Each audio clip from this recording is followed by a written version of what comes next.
Kisah The Black Phone mengambil latar pinggiran kota yang menjadi lokasi banyak anak diburu dan menghilang secara misterius. Pembunuh berantai yang dijuluki The Grabber menipu korban remaja ke-6 dengan menyamar sebagai pesulap.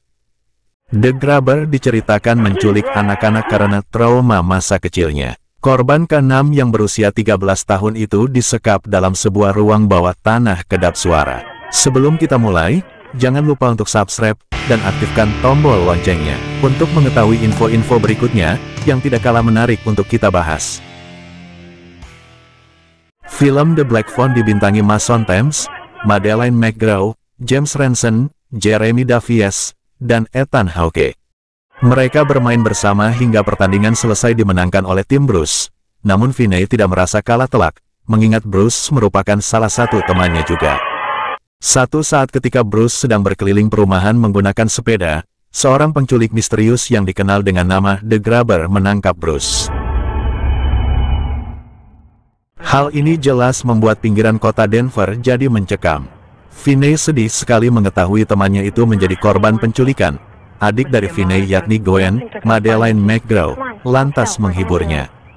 Kesedihan Finney bertambah ketika ada segerombolan anak suka sekali merundungnya. Namun Finney mendapat backup dari seorang teman baik lainnya bernama Robin, Miguel Cazares Mora, yang terkenal jago berkelahi. Satu hari, Gwen yang punya kekuatan mimpi psikis yang diturunkan oleh ibunya mendapatkan sebuah mimpi tentang penculikan Bruce. Hal itu ia ceritakan pada temannya dan langsung cepat menyebar hingga sampai ke telinga para detektif yang menangani kasus penculikan Bruce yakni Detektif Wright, Roger Mitchell, dan Detektif Miller, Troy Rudisill. Beberapa hari kemudian saat berjalan pulang, Finney bertemu dengan The Grabber dan juga diculik. Saat terbangun, ia menemukan dirinya berada di sebuah ruang bawah tanah kecil yang kedap suara. Finney benar-benar ketakutan dengan The Grabber sampai memohon untuk dilepaskan. The Grabber digambarkan sebagai seorang lelaki yang selalu menutupi mukanya dengan topeng. Di ruang bawah tanah itu tidak ada apa-apa selain kasur, toilet, karpet dan sebuah telepon hitam terputus yang tak berfungsi. Namun anehnya, Finney selalu mendengar telepon berdering. Penasaran, ia pun akhirnya mengangkat telepon itu. Di seberang, ada suara seorang lelaki yang Finney kenal sebagai Bruce, teman softballnya. Bruce berbicara kepadanya, namun ia tidak dapat mengingat namanya sendiri, atau apa yang dia lakukan ketika dia masih hidup. Dia hanya memberitahu Finney tentang ubin lantai yang bisa dilepaskan untuk melarikan diri dengan cara menggalinya. Finney awalnya bingung, namun setelah ia telusuri, ternyata benar ada sebuah ubin yang bisa dilepas. Ayah Finney, Terence Black, Jeremy Davies, yang mengetahui anaknya hilang langsung melaporkan kasusnya pada polisi yang segera melakukan pencarian. Namun pencarian yang sudah dilakukan tak kunjung membuahkan hasil. Mereka tidak tahu kalau Finney dikurung di ruang bawah tanah sebuah rumah. The Grabber menyukai Finney karena ia menganggap kalau Finney berbeda dengan anak-anak lainnya. Ia bahkan menyiapkan Finney makanan dan minuman. Setelah The Grabber pergi, ia mengetahui bahwa pintu ruang bawah tanah tak terkunci. Finney berniat untuk kabur. Namun telepon kembali berdering. Kali ini telepon berasal dari Billy yang kondisinya sama dengan Bruce, tidak bisa mengenali apapun. Billy mengatakan bahwa pintu itu sengaja dibuka sebagai jebakan. Apabila Finney keluar, maka The Grabber akan menangkap dirinya dan menyiksanya sampai mati. Finney yang mendengar hal itu lantas urung melarikan diri. Ia lantas diberitahu oleh Billy kalau ada kabel yang bisa ia pakai untuk keluar dari ruangan itu dengan melilitkannya ke rangka jendela yang ada di atas.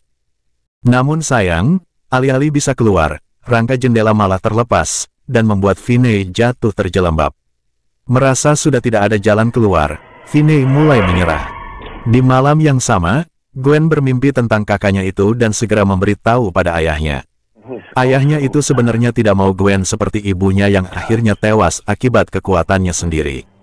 Tapi dia tidak punya jalan lain.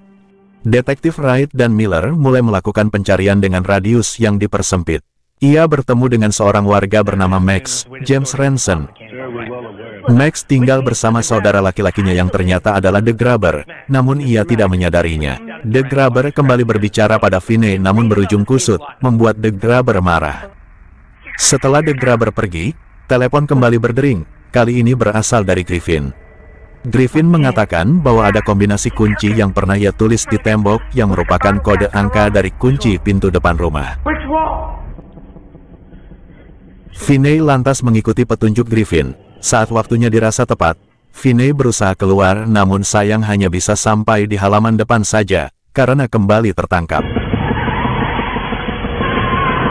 Telepon kembali berdering, kini dari fans, Brady Hapner, yang mengatakan ada jalan keluar dengan membobol dinding, namun saat dilakukan, tetap saja Finney tidak bisa keluar karena dinding itu tertutup kulkas tebal. Saat ia pasrah, telepon kembali berdering, kali ini dari teman baiknya yakni Robin. Robin menyemangati Finney dan mengatakan bahwa Finney harus bisa melawan. Di saat yang sama Gwen mendapatkan petunjuk dari mimpinya di mana kakaknya berada. Ia lantas menghubungi detektif Wright dan Miller. Max yang telah menyadari penculik misterius itu adalah kakaknya sendiri dibunuh oleh The Grabber.